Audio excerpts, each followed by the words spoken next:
people in the rural areas are not working from home because they can't. They can't lock onto a school server. They can't lock onto a business server. We're taking these things for granted in the urban areas. That gap, just since 2017, that gap has doubled in that short of a period of time. It's getting so drastically different that the internet in those two places is not the same thing anymore. We're bringing you another episode in our special Community Broadband Bits podcast series, Why North Carolina Broadband Matters. I'm Ryan Markatilia McCracken with the Institute for Local Self-Reliance in Minneapolis, Minnesota. North Carolina Broadband Matters is a North Carolina nonprofit. Their mission is to attract, support, and champion the universal availability of affordable, reliable, high-capacity internet access. The group has created the North Carolina chapter of CLIC, the Coalition for Local Internet Choice. ILSR is working with North Carolina Broadband Matters to produce this series focusing on issues affecting people in North Carolina that also impact folks in other regions. We're joined today by Doug Dawson, president of CCG Consulting, a veteran advisor to small public and private telecommunications carriers and an experienced, thoughtful voice in the broadband space. During their discussion, Christopher and Doug give the various levels of government across the United States a report card for their connectivity efforts during the pandemic, and how the coronavirus has brought into focus the two digital divides facing our communities today. They talk about what the broadband gap looks like between rural and urban areas, and the problem of adoption versus access for North Carolina communities with connectivity obstacles. Christopher and Doug also talk about whether SpaceX or other satellite providers are a solution to North Carolina's rural broadband challenge, which leads them to reflect on the problem of the FCC's current minimum broadband speed definition as a baseline for dispersing funds to providers connecting communities over the next 10 years. Now here's Christopher with Doug Dawson. Welcome to another episode of the Community Broadband Bits podcast, bonus edition. This is another in our ongoing series from NC Hearts Gigabit, which is sponsored by NC Hearts Gigabit, a local organization part of NC Broadband Matters in North Carolina, which is really focused on making sure that all of North Carolina is well served by internet access. And so we've been having a series of conversations that illuminate different aspects of what it's going to take to get done. And now we have Doug Dawson, the president of CCG, to join us to talk about a number of topics that are important in the news right now. Doug, welcome to the show. Oh, thanks, Chris. I guess this is our third, fourth, or fifth time we've talked. Right. I think this might be the first bonus one we're doing together. Yes, indeed. But just for background's sake, tell us just briefly about CCG, but also your involvement with NC Broadband Matters. CCG Consulting, we're a full-service telecom consulting firm. You name it, we do it. Engineering, we do business plans, we do full regulatory compliance, we do back-office software billing systems. We help people raise money. If someone needs help, we do all those odd things consultants do when someone calls and goes, my 30-year-old piece of gear is not working, can you help? So it's actually kind of fun stuff. So, get out the 3D printer. Yeah, oh yeah. So I've been on the board of NC Hearts Gigabit or NC Gigabit Matters for, I guess, heading towards my second year. So I moved to North Carolina about 3 years ago and decided that I needed to reach out to my own state because North Carolina has as many broadband problems as all other states. A lot of our state has no good broadband. So. And you have worked now with more than 1,000 clients, I believe. More than 1,000 clients, yes. And we've been around now. This is our 23rd year, so yes. And you're well known in the municipal space, but you've worked mostly with private companies, and I just think it's worth noting you'll work with anyone that's trying to solve a broadband problem, it seems like. Except the big companies. We don't work for AT&Ts and Comcast, but yes, most of my clients have been telephone companies, cable companies, yes. So electric co-ops. So as we talk about the pandemic, now we're sitting here in the end of June recording this to be released in early July, and we're seeing the rising rates in a number of states, but I'm not going to cede the question. I'm just going to ask you, what do you think about the reaction of government, and it include both the state of North Carolina and the federal government, regarding broadband policy since COVID-19 became an issue 3 months ago? Well, all the short-term work has been put into what's called CARES Act funding. The feds gave CARES Act out to each state, and they gave a very short list of ways the states could use it. They had to spend the money by December 31st. It has to be spent on items that are of an emergency nature caused directly by COVID.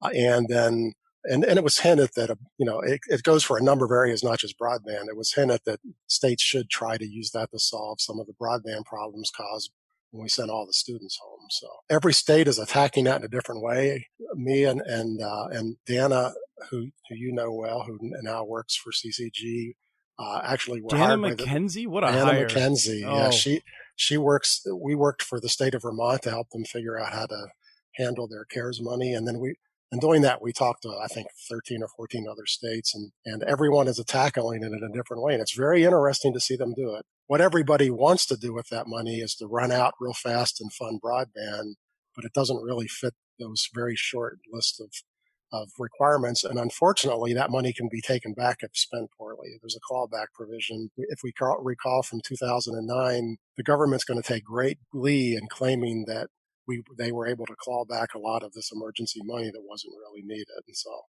states are faced with the dilemma of doing it in the very narrow definition or doing it and being bold and going for it. And we see both of those reactions. Some states are going for it. So almost all states are doing things like putting Wi-Fi on school buses and parking them in rural neighborhoods. They're putting in more rural Wi-Fi hotspots. A lot of states, Maine is an interesting one. They bought a Verizon hotspot plan for every student who didn't have a home broadband connection that expires on December 31st. And I think they're giving them all back.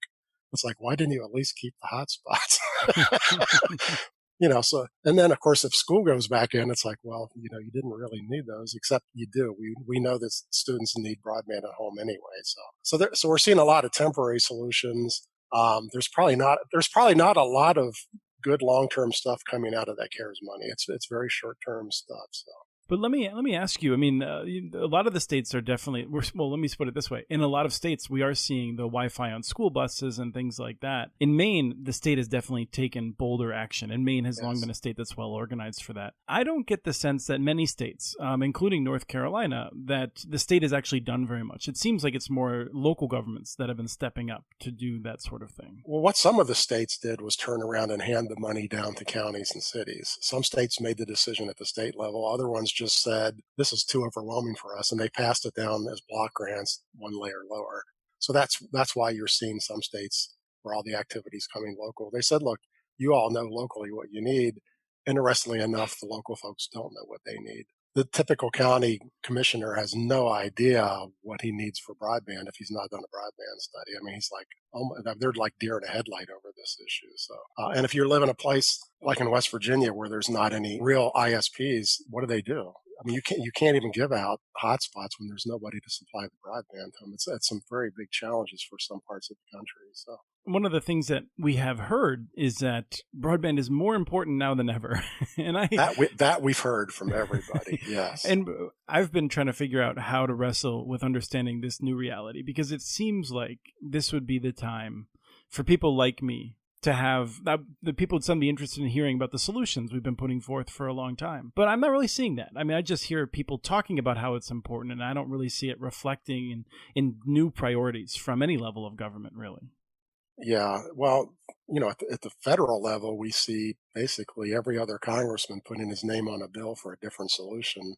So at some point, hopefully they pull those all into one because they compete like crazy with each other. But most of those do not look like they consulted any experts. I mean, some of the things they're proposing have giant flaws in them. So hopefully before those things become law, if any of them do, they go get some advice, because you can't just throw money at broadband.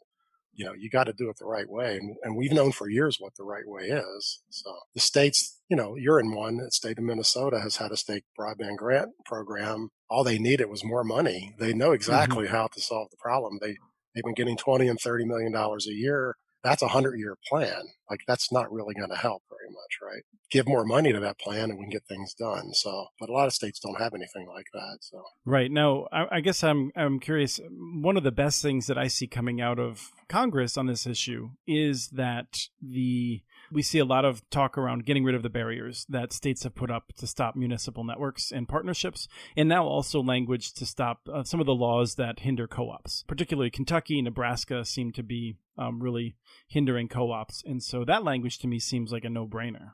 Yeah, several of the bills that have been introduced into the House have that language in it to eliminate all barriers, period. So it doesn't really matter who steps up. In some places, the government's the only one who can step up. I mean, we've had this crazy idea that somehow the public sector would come and fix everything, but there's large parts of the country where there is no public sector. If there's not an ISP within 500 miles of you, who's going to come and help you? And so, it takes all hands on deck.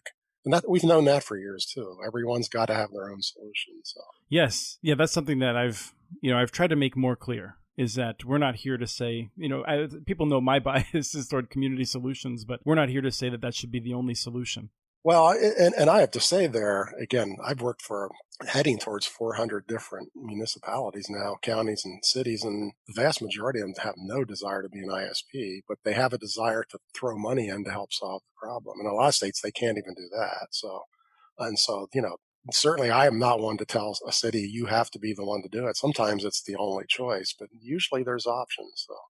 And cities, if you don't want to be an ISP, you probably shouldn't be an ISP. That's right. Really good sign that you're not ready to do that. It's hard. Yeah, it's hard for people that really want to do it. For those whose heart isn't in it. I mean, that's why in North Carolina we believe that we should have the ability of any city that really wants to pursue the Wilson solution. They should be educated on it, and they should have the right to do it, which is blocked to them. But in reality, if North Carolina had broader freedom for local governments to solve this problem, most of them would not use the Wilson solution. They would want to work with a local ISP. There might be 5 or 6, and there might not even be that many. So it's, I don't know why the ISPs are so afraid of it. There's not many folks who are going to do what Wilson did. It's just not that common of a solution. It takes a very brave city, and Wilson was in the right economic space. I mean, their downtown was a ghost town. The city had gotten to that point because it used to be a tobacco farming area and any industries they had left.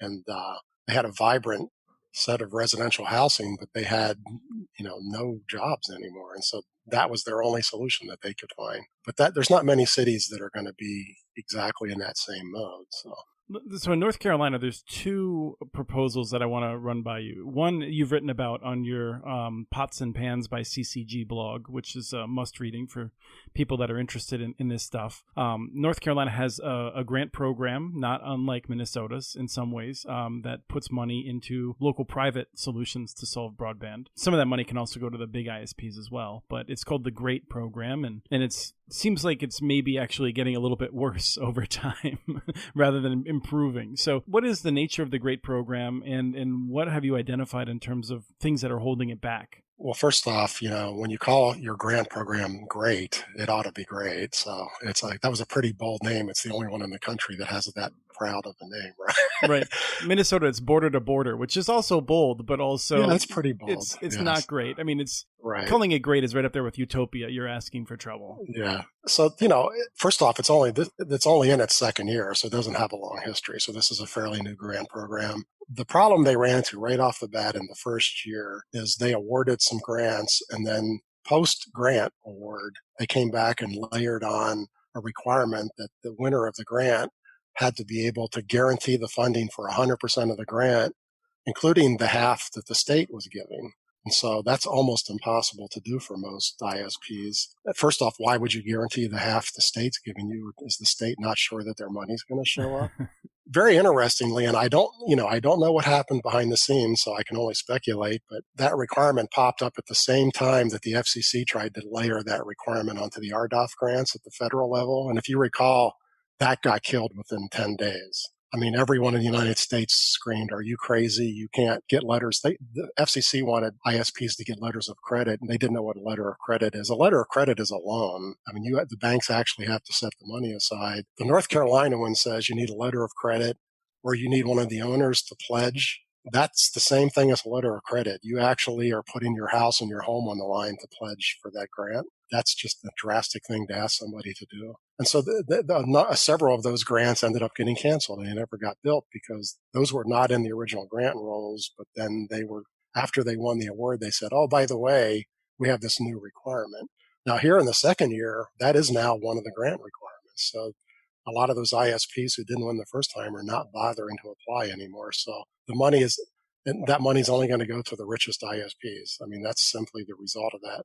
As long as those ISPs build good broadband, I guess that's okay. But it certainly cut down. Unfortunately, in North Carolina, the worst, there's broadband problems everywhere, but the very worst is at the Far East and at the Far West. And that's where the little ISPs operate. So they've sort of shut those guys out. And those are the folks who are going to crawl through Appalachia, with little pockets of wireless solutions, which is the best you can do here. And the big companies aren't trying to solve this stuff here. So they've effectively cut out a lot of the people who would be bringing solutions. It's just why you would limit anybody is beyond me, because those funds were not at risk. No, the other states don't do that. We know that when people win these awards, they build what they're supposed to build. So right. Well, I think from a business perspective, for someone who doesn't have an MBA, it's worth explaining what that means. I mean, what it means is that if you have $10 million available to you to build a network, the state is basically asking you not to build as much network as you can.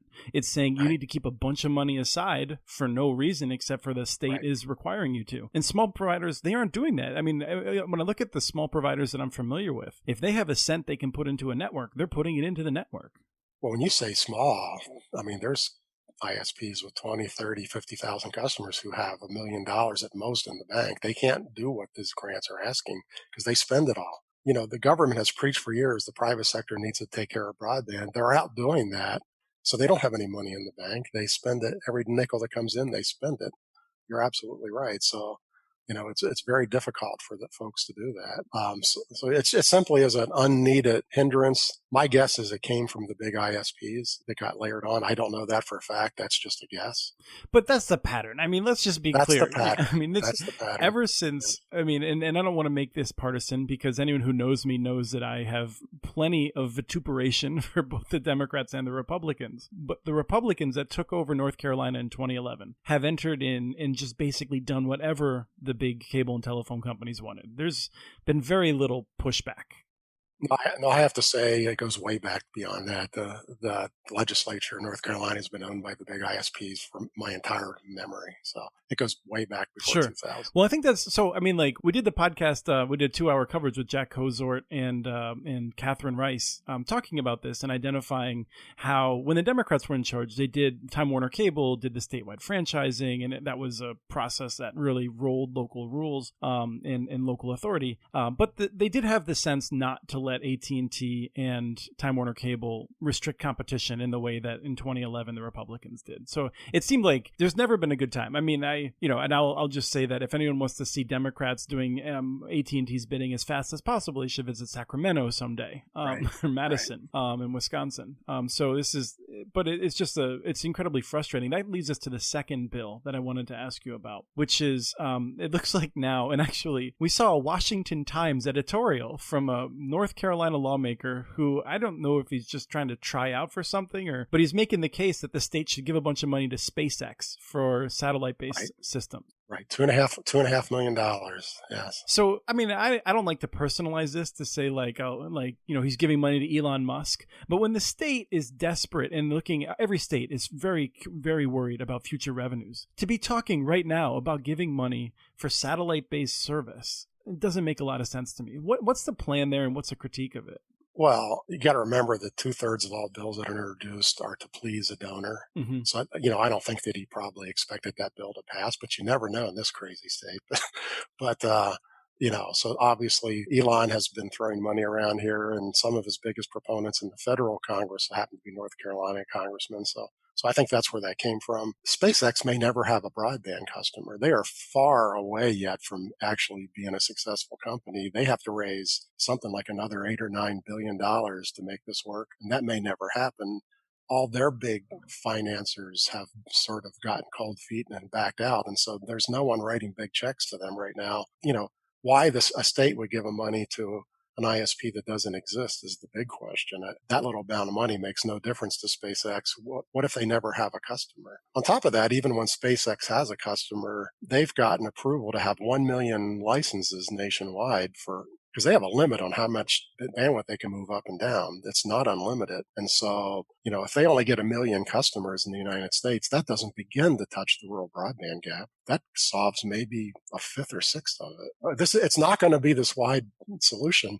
You look at Appalachia here, you have to realize now, if you are in a southern place like Arizona and you're in a flat place, one of those satellites is in the air for about 90 minutes over you. The further north you go, that's a shorter amount of time. And then if you live anywhere where it's hilly, now the hills block off part of the time you can see the satellites. If you live in Appalachia, you might see that satellite for 5 minutes. I don't know he can put up enough satellites to serve Appalachia. I mean, you would have to have satellites would have to be 20 in the sky at the same time in order to serve a house in these valleys in Appalachia.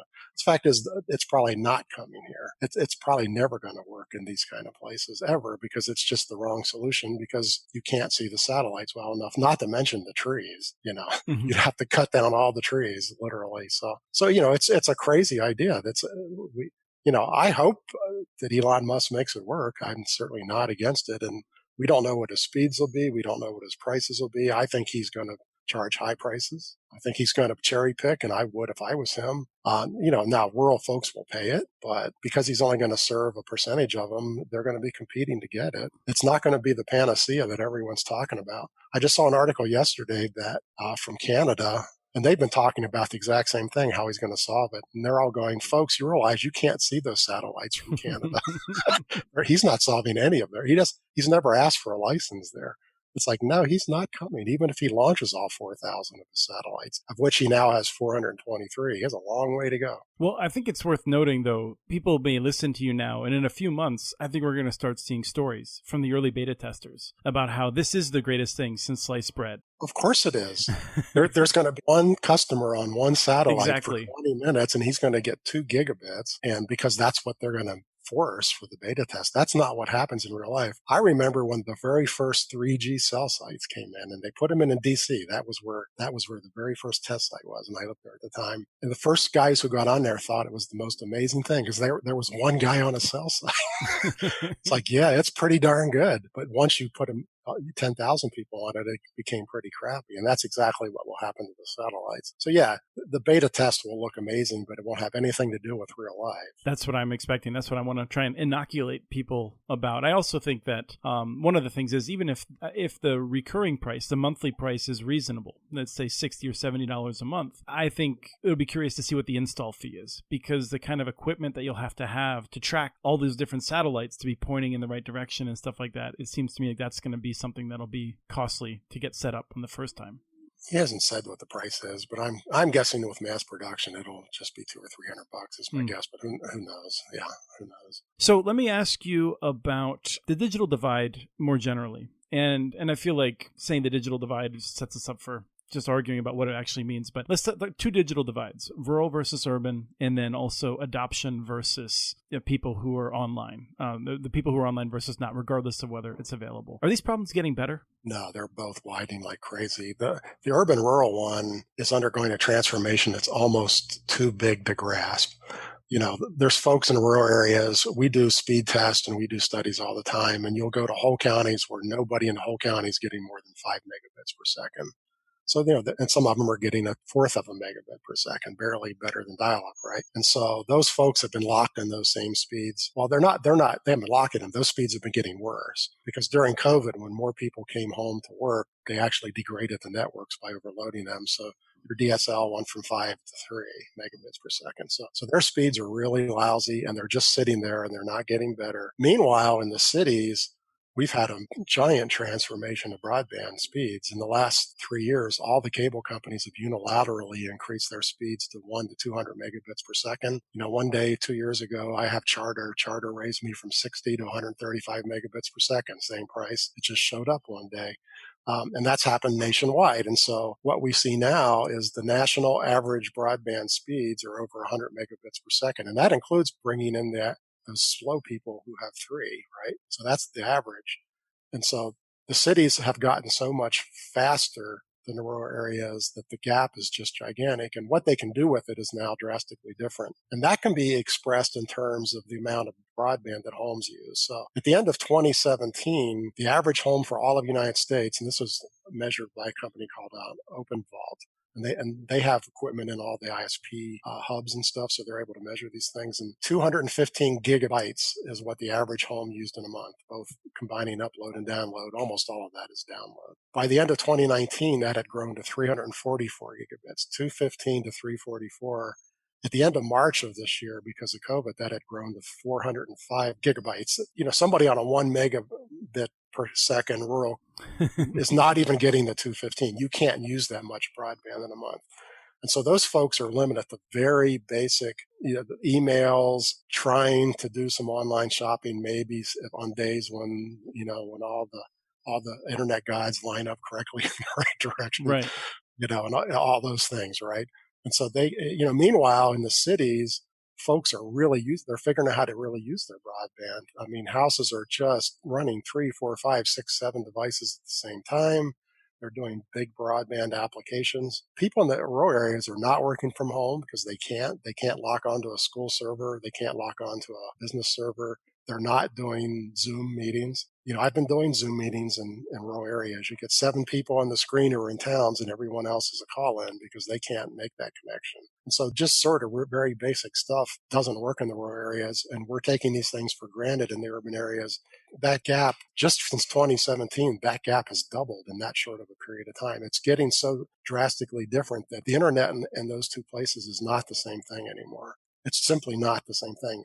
We can't say that somebody who's got a 10 megabit connection in a rural area has the same product as someone who's got a 150 megabit cable connection. It's just not the same product anymore. And one of the ways that we see that is when we design websites, and I used to do web design quite a bit and server administration type stuff, so I still pay attention to this stuff. When we're putting up images now on muninetworks.org for feature stories, we have to scale them large so that they will look nice on a 4K screen for someone that's really advanced and using the cutting edge technology. And then that same image is then forced down the pipe of someone who's trying to view it on a 3 megabit connection, and they're just choking on it because we're sending so much data their way because that's the way the pages are optimized. And this is a flat website. It's just an article.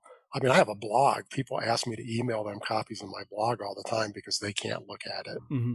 They go, I heard you had this article on so-and-so. Could you send me a copy? Because their home broadband connection is or even their business broadband connection. I mean, you got to remember, I just did a study in West Virginia. Rural libraries have 3 megabit connections. It's like, nobody there in that whole county can do anything. It's just unbelievably terrible. Can you imagine a whole county cut off from the internet, basically? And that's all over the country. There's just so many places like that. It's just unbelievable. So I think the better map is just who's your provider. If you have a local company, even if you're in a very low density area like North Dakota, it's not just that. It's not like the federal government said we're going to make money available only to cooperatives in North Dakota. They made money available to the United States, and the cooperatives in North Dakota took advantage of it. But if you lived in a CenturyLink area, or before that a Quest area or an AT&T area, you just didn't get anything. But the point is, I feel like in many ways, we talk about this as though it's a rural problem. But fundamentally, if you break it down to areas of rural America that have local providers versus rural areas that had AT&T as the telephone company, that's the divide. Yeah, we have 4 or 5 counties in North Carolina who have broadband everywhere. Wilkes County is a very good example. So because they had a co-op there who built it, if you're the county next door, you're really jealous because they still have 3 megabit DSL. Right. And the one thing I wanted to note also is just that to some extent, I don't think saying 3 megabit or a quarter megabit even gets at it, because those connections typically reset regularly. You have all kinds of reliability issues. And so even if you wanted to do something, it's not just a matter of saying it's going to take longer. You may never be able to handle a longer transaction because the connection won't stay alive long enough. Well, no, if you have DSL on a really bad copper network, just as your house flips in the wind to cut you off. So let's, as a final issue that I want to talk about, let's just talk about moving forward. I mean, we see a lot of state broadband programs, even ones that are using CARES Act money, and they're requiring connections to be 25/3 at a minimum. The federal government with the Rural Digital Opportunity Fund putting $20 billion into rural broadband soon will allow people to bid to provide 25/3 service for the next 10 years. So 25/3, you've done a lot of work on this. That's 25 megabits down, 3 megabits up, was set 5 years ago, more than 5 years ago, which means the research was done 7 years ago as to, what the proper speeds were. Now we have COVID-19, where we have, multiple video feeds at home from parents and kids. So what is a good minimum speed that we should be looking at now, and how do we think about calculating that? Well, there's 2 or 3 ways to look at it. The very most conservative way would be to say, we know that broadband usage has been growing by roughly 21 to 24% a year for the last almost 2 decades. And if you assume that the 25.3 was a good definition, just applying that, and that has nothing to do with any real life experiences, that alone would get you somewhere today between 60 and 80 megabits per second. We all know that the 3 megabit upload was in a different time and place where people didn't use upload. It's got to be way faster today because all these things we just talked about, schools and Zoom and everything. Not to mention the Ring doorbell, all the FaceTime, that's all after this research was done. That's all upload stuff, right? But if you start looking at what houses are really using, I mean, I've talked to houses who have a 100 megabit connection who ran into trouble during COVID. So the fact is, that's probably the minimum speed today. But if you're getting a federal grant to build, quite honestly, if you look forward to 6 years from now when they have to finish that construction, do that same math and trend it out, it's about 250 megabits. We shouldn't be building anything slower than that with federal money because anything slower than that is not going to feel adequate by the time it's finished. I mean, if you build today and you build a 100 megabit network, your customers are going to be very happy. They're not going to be happy a decade from now. A lot of them will, but a chunk of them will not be happy a decade from now. We are now, here's an amazing statistic that people aren't talking about. 11% of homes in the U.S. now have fiber. That's what's growing, and that's what's really driving up the speeds. The national penetration rate of gigabit connections is now 7.5%. We're now developing for the first time applications that really use that much broadband. Those folks are going to do things that nobody else can do. I won't be able to do them. You have cable at your house, and I'm on Charter. The fact is, we won't be able to do the things that those folks are going to be able to do. They are going to finally be able to do telepresence, where I can have this meeting with you today. And on today's bandwidth, you would be a little fuzzy. You would be sort of a transparent guy sitting in the room with me, but it would be kind of cool and it would look like you and you would move. In another 10 years, it'll look just like you. You won't be able to tell it's not Chris in the room. That's something we were promised by AT&T in about 1980. Fact is, it's now possible. I don't remember that so well in the moment because I was 2. Yeah, well, I'll just remind you we were promised that. The fact is, those kind of things are now becoming reality. 3D, literally, and that leads literally to the living room holodeck. That's where folks are headed. But the business applications are the important ones. I don't know about you, but I'm going to be hard pressed to be talked into getting to an airplane after COVID's over. It's like, I'm not flying somewhere for a 1-hour meeting anymore. I've been saying that too. I mean, I was trying to imagine what would get me out of my city on an airplane. And I used to travel every other week. I'm sure you traveled a lot more than that, but I mean, I've traveled 20 or 30 times a year, and I can't imagine. In 2021, I'll reconsider, but until then, I can't imagine traveling right now. Yeah, I've traveled 50 to 70 times a year for 25 years. I have a lot of miles. That's the thing too, is that I've racked up some miles and I was looking forward to some family vacations, but I have all of our grandparents for my son are alive and at risk. So I'm not going to be the one traveling around. Right. So the answer is, if you're going to build networks, you have to build them for the future needs. Why would you, especially with money that's going to give you 6 years to build them? You can't, and 25.3 is already obsolete. It's completely obsolete. Now, I say that, and that poor guy who's got the 3 megabit connection is thrilled to get the 25.3 for about 2 or 3 months until he tries to work from home and it doesn't work. Then he's like, well, this isn't that good. And so as soon as they actually try to use it, they will find themselves just as unhappy with that within a year as they were with the 3. But at least 2 of them can get on the internet at the same time. I mean, I've talked to so many families who during COVID had a schedule in their house. You can work on your schoolwork from 10 to 11, and then I have a business meeting and one person at a time. That's not a way to live. Well, I remember when FCC commissioners like Mike O'Reilly were defending the 10 megabit 1 by 1 megabit, which I think was a decision made before his time, but he's still defending it in terms of the idea that we should get people a Chevy before we get them a Cadillac. And the problem is that if you spend all that money getting people something that doesn't actually work, it doesn't necessarily put you closer to the next goal. Well, that didn't get people a Chevy. It upgraded people from only having a front bumper to having a rear and a back bumper, but they still were missing a car in the middle. Right, but there's a lot of places to go, but I do feel like people who are not technical, one of the things that I've always appreciated about you is that you're a technical person who can talk to non-technical people. But putting money into a 25.3 connection doesn't mean that we're closer to a 100 megabit connection. No, if that technology can't be upgraded, then we're not one bit closer. And unfortunately, what's going to happen is the FCC is now going to say that geographic area is solved. We're not giving them any more money. That's the bad side of that. they're saying that for areas where they gave the money in the reverse auction to the satellite carriers. Mm-hmm. The fourth biggest winner of that auction was Viasat. They brought nothing new. They've been available for years. It's like anyone in those areas could have bought it. They didn't buy it because they hate it. Everyone in the rural areas tried satellite once and went, this stuff is horrible, and they got rid of it. We don't find more than 5 to 10% penetrations in rural areas on satellite, and those folks hate, and not one of them says a good thing about it. And so, and the federal money is lighting them in these auctions. This is insane. They do have fast speeds, but the fast speeds are no good because their latency, which is the delays, are so bad that you can't do Zoom on satellite. They'll tell you can, but try to do it. You cut off every 3 minutes. Well, and if you do a half-hour Zoom, you're probably cut off for the rest of the day, the way their bandwidth caps work. Right, that's true. Yeah. Well, there's a lot of things to work on, but I'm hoping we gave people some more insight into some of the challenges, how that's changed a little bit with COVID-19. And Doug, I really appreciate your time to share your wisdom with us. Well, it's always good talking to you, Chris. Thanks for tuning into this episode in our Why North Carolina Broadband Matters podcast series, and for listening to the Community Broadband Bits podcast from the Institute for Local Self-Reliance. Remember to follow Christopher on Twitter. His handle is @CommunityNets. And if you follow @NCHeartsGB on Twitter, you'll tap into all the North Carolina Broadband Matters material. We want to thank Shane Ivers at SilvermanSound.com for the series music, What's the Angle, licensed through Creative Commons. And we want to thank you for listening. Until next time.